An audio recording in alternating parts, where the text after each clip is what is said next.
In his book A Touch of Wonder, Arthur Gordon told the story of the Stranglers and the Wranglers. Now, Gordon had a friend who had attended the University of Wisconsin. At the university, a group of very competitive students formed a literary society for the purpose of helping each other improve. They would meet and criticize each other's work. They would look for the smallest flaws in another person's presentation. They always pointed out the places where either the ideas or the presentations were subpar. It was these sessions that ultimately gave them their name, Stranglers. The literary criticism they practiced was legendary across the campus. They would dissect the most minute expressions into hundreds of pieces, examining it from sides ruthless in their pursuit of excellence, brutal in the breakdown of the most beautiful passages. The results of the extremely critical process tended to strangle the life out of potential writers. Another group formed a comparable literary society who also studied the works of fellow students for the purpose of helping each other improve. Their criticism was offered in a positive, constructive way. Their brand of criticism was much softer, more positive, and more encouraging. Sometimes there was barely any criticism at all. Every effort, even the feeblest, was encouraged. They focused on looking at the things that were right rather than wrong. They encouraged each other.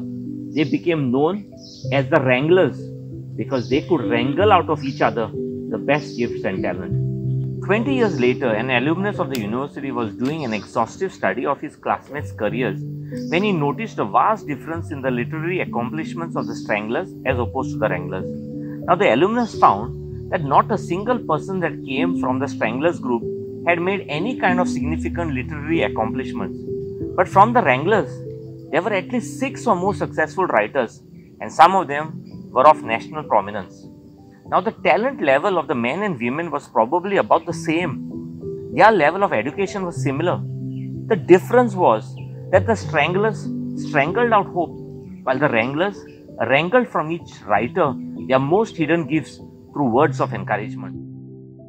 So, a valid question that each of us should ponder on our journey to gain happiness, success, and fulfillment in our life is: am I a wrangler or a strangler? Friends, the Wrangler and Strangler story reveals a valuable lesson that the human tongue can be both helpful and hurtful. An encouraging word to someone can lift them up and help them make it, while a destructive or a discouraging word can be what it takes to put them down and stop them from progress. Hopeful words can go a long way. Anyone can speak words that rob another of the spirit to continue in a difficult circumstance. Words are seeds that always bring a harvest, so one needs to use them wisely. As Edward Richards once said, a wise old owl sat on an oak. The more he saw, the less he spoke.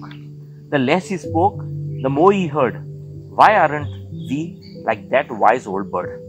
Friends, the most fundamental and straightforward way of winning with people is to encourage them by a compliment and appreciation. If you want to make others feel super rich, then compliment them in front of others. Always remember that private compliments turned public instantly and dramatically increases in value. Michael Abrashoff was in his mid-30s in June 1997 when he took command of the USS Benfold, a guided missile destroyer and one of the worst performing ships in the Navy. At that time, he was the most junior commanding officer in the Pacific Fleet, and the ship was plagued by poor morale, high turnover, and an abysmal safety record. Most felt that the ship could never improve. Yet, 12 months after taking command, the Benfold was ranked number 1 in performance using the very same crew. Now, the Navy brass was stunned. As a commander of a $1 billion warship and a crew of 310, Commander Mike used grassroots leadership strategies to increase retention rates from 28% to 100%, reduce operating costs, and improve readiness of the ship. Now, by the time he left, less than 3 years later, Benfold had become the highest performing ship and retention was amazing. Now, in an article titled Build Up Your People, written by the commander Michael Abrashoff himself, he stated that he focused on building self-esteem. He knew that most people carry around an invisible backpack full of childhood insecurities, and that many sailors often struggled under the load of past insults, including being scorned at home or squashed at school. He could make the load either heavier or lighter, and the right choice was obvious. Instead of tearing people down to make them into robots, he tried to show them that he trusted and believed in them. Friends, at times we consciously withhold praise because we think we'll appear inferior in some way if we pay someone else a compliment. We have a twisted view that somehow saying positive words to another takes away from our own self-worth. But the reality is that the opposite is true. The more you make sincere positive statements to others, the better you'll feel about yourself. The simple act of expressing gratitude and appreciation adds to your own happiness.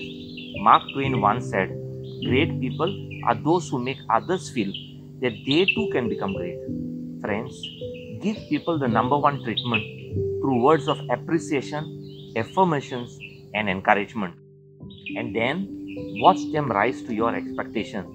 It's ironic, but this is how life works.